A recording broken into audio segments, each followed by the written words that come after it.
पटना का गंगा किनारे का पुल जो बनने जा रहा है। लगभग 60% ये कंप्लीट हो चुका है, 40% ये कंप्लीट अभी बाकी है।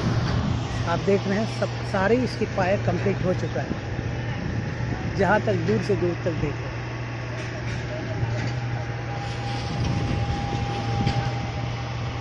ये पटना का मरीन बीच है।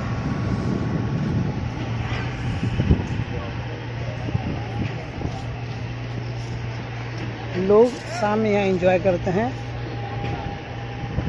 बच्चे सब बैट बॉल खेल रहे हैं।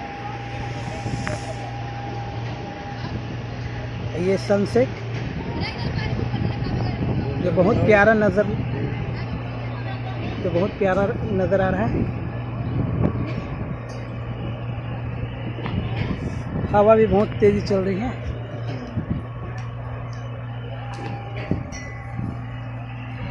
ये मंदिर है साईं बाबा की, इस पेड़ के नीचे।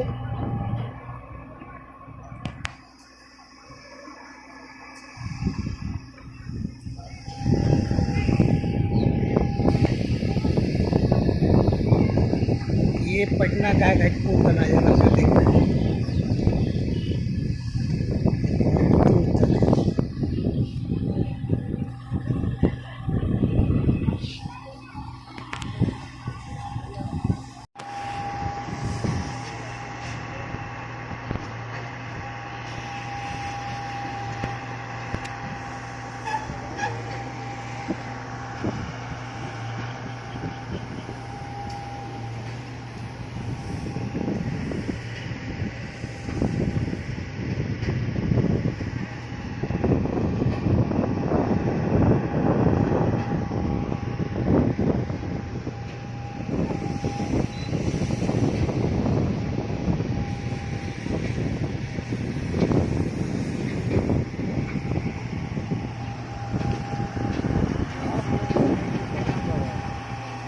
क्या छोड़ो, अभी बात रिकॉर्डिंग करो।